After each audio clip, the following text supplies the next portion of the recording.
तो next topic है हमारे पास relation between kinetic energy and temperature. बड़ा आसान टॉपिक है, एक छोटी सी डेरिवेशन आती है, शॉर्ट में करने को आती है। बस ये याद रखो कि इस डेरिवेशन की शुरुआत कहाँ से होती है। हमने लास्ट डेरिवेशन खत्म कहाँ पे की थी, P = 1/3 ρ v स्क्वायर। यहाँ पे जो हमारी डेरिवेशन खत्म हुई थी यहीं से शुरुआत होगी इस डेरिवेशन की, ठीक है भाई। तो आपने क्या किया था भाई, हमने बोला था कि जो रॉ है ये बराबर होता है mnv के। पिछली डेरिवेशन के स्टेप्स इसमें लगेंगे, ठीक है। रॉ बराबर होता है mnv के, ऐसे ही ये मास, ये m क्या है, मास है, और nv क्या है, n हमारे, ये nv है हमारे पास number of molecules divided by total volume. ऐसे ही है ना भाई, number of molecules divide by total volume. तो ये हमारे पास क्या है, उस क्वांटिटी को हमने क्या नाम दिया था, nv, और ये क्या है, मास है, ठीक है। क्योंकि हमारे पास मास का यूनिट होता है kg और इसका यूनिट होता है nv का पर मीटर क्यूब, क्योंकि यहाँ पे देखो ये मीटर क्यूब है और इसका कोई यूनिट नहीं होता, तो पर मीटर क्यूब nv का यूनिट होता है। तो हमारे पास क्या हो गया, इस पूरी इसका जो यूनिट है वो किसका यूनिट बन गया, डेंसिटी का यूनिट बन गया, क्योंकि डेंसिटी का यूनिट होता है kg पर मीटर क्यूब। तो ये इसको हमने बोला था कि ये mnv जो है डेंसिटी के बराबर है। अच्छा भाई, तो हमने इसकी जगह क्या लिख दिया। अब ये स्टेप्स पिछले डेरिवेशन में हम उल्टा करते हैं यहाँ से, कि हमने पहले n/v को nv में कन्वर्ट किया था और फिर mnv को रॉ में कन्वर्ट किया था। अब हम वापस उसको खोल लें कि रॉ हमारे पास बराबर है mnv के, और ये v का स्क्वायर वैसे का वैसा आ गया, ठीक है। और इसको हमने मजीद खोल दिया तो ये क्या हो जाएगा, n किसके बराबर हो गया, n/v के, ऐसे ही है ना भाई। तो हमने इसको number of molecules divided by total volume, और ये वेलोसिटी का स्क्वायर साथ साथ चलता आ रहा है, और यहाँ पे हमारे पास क्या चल रहा है, प्रेशर चल रहा है। ये मजीद ऊपर आएगा तो अब क्या होगा, ये वॉल्यूम जो इधर डिवाइड में था ये इक्वल्स टू के दूसरी साइड जाके प्रेशर के साथ मल्टीप्लाई हो जाएगा, तो ये हो जाएगा पीवी बराबर हो गया 1/3 mnv का स्क्वायर, ठीक है भाई।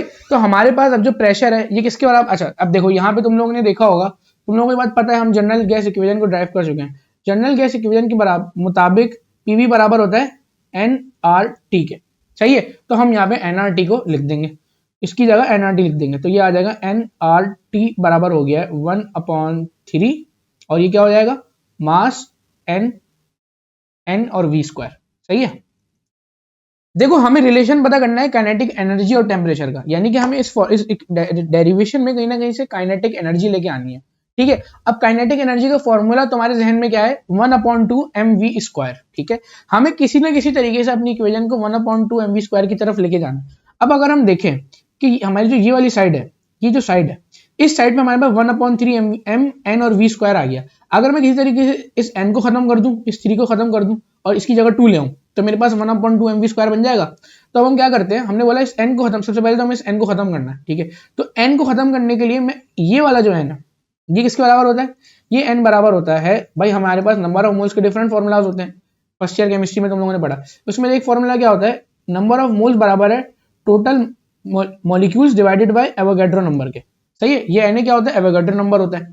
तो total number of molecules divided bye Avogadro number को हम यहाँ लिख देंगे इसकी जगह, n की जगह, ठीक है। तो ये हो जाएगा n/Na, ये हो गया RT, ये बराबर है 1/3 mnv का स्क्वायर। ये किया क्यों है हमने इतनी देर से, इसलिए किया है क्योंकि हमारे पास ये n से ये वाला n कट गया। जब ये कटेगा तो यहाँ पे क्या बचेगा, इस साइड पे हमारे पास बचेगा R/Na, ठीक है ना। हमारे पास इस साइड पे क्या बन जाएगा, R/Na t, और इक्वल्स टू 1/3 mv स्क्वायर, ठीक है।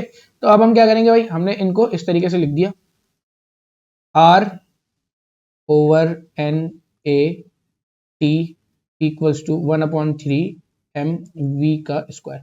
ये जो R/Na होता है, अब देखो R क्या होता है, यूनिवर्सल गैस कांस्टेंट होता है, और Na क्या होता है, एवोगैड्रो नंबर होता है। दोनों ही फिक्स वैल्यू होती है। यूनिवर्सल गैस कांस्टेंट की हम यहाँ पे वाली वैल्यू लेते हैं जो कि 8.314 है, ठीक है। वो भी मैं बता चुका हूँ लेक्चर में कि भाई कौन सी वैल्यू कब लेते हैं।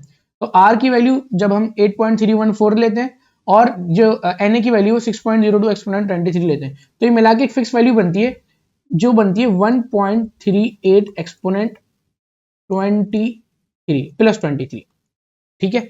तो ये जो वैल्यू बनी है इसको हम कहते हैं बोल्ट्जमैन कांस्टेंट। R/Na जो है, ये R/Na, ये वैल्यू बराबर होती है, इसको हम लिखते हैं K से, ये मिला के बनती है K, और ये कहलाता है बोल्ट्जमैन कांस्टेंट। क्या कहलाता है, बोल्ट्जमैन, ये लिख लो, ये पेपर में एग्जाम में MCQ के फॉर्म में पूछते हैं, और इसकी वैल्यू याद रखनी होती है ताकि इस न्यूमेरिकल सॉल्व हो, इसके बगैर न्यूमेरिकल सॉल्व नहीं कर पाओगे।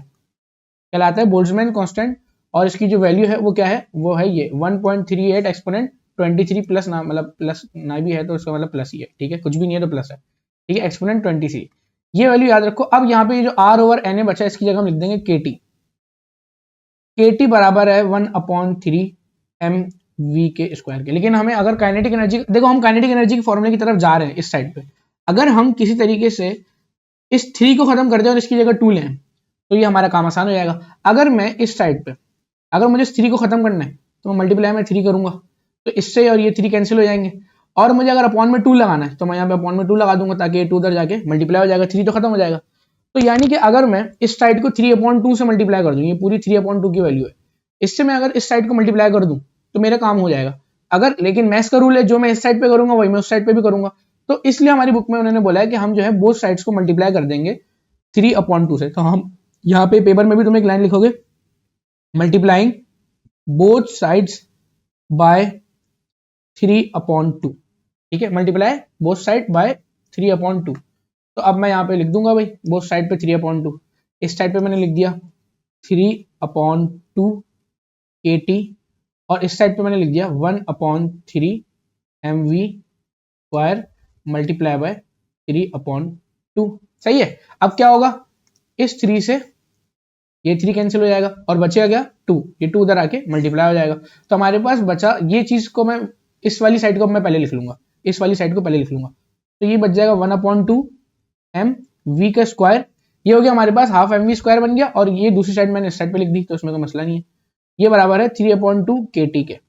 यानी कि काइनेटिक एनर्जी जो, अब ये आ गया हमारे पास काइनेटिक एनर्जी का फॉर्मूला, तो हम यहाँ पे डायरेक्ट लिख देंगे कि हमारे पास जो गैस की काइनेटिक एनर्जी है उसका फॉर्मूला क्या है 3/2 KT। के क्या है, बोल्ट्जमैन कांस्टेंट है, तो हमने बोला भाई ये हमारे पास कांस्टेंट आ गया, ये हमारे पास डेरिवेशन आती है, ठीक है, derive the relation between kinetic energy and absolute temperature of a gas, ठीक है। तो अब देखो यहाँ पे इससे रिलेशन से हमें दिख क्या रहा है, इससे दिख ये रहा है कि हमारे पास ये 3/2 K है, देखो 3/2 और K ये वैल्यू तो आपस में कांस्टेंट है ना, 3/2 भी कांस्टेंट वैल्यू और K भी कांस्टेंट है, तो जब कांस्टेंट हटता है तो प्रोपोर्शनलिटी लगता है, तो हम ये कर लेते हैं KE is directly proportional to temperature, यानी कि जितना हमारे पास बॉडी का टेम्परेचर इंक्रीज होता जाएगा उतने ही उनके पार्टिकल्स की काइनेटिक एनर्जी इंक्रीज होती जाएगी, ठीक है।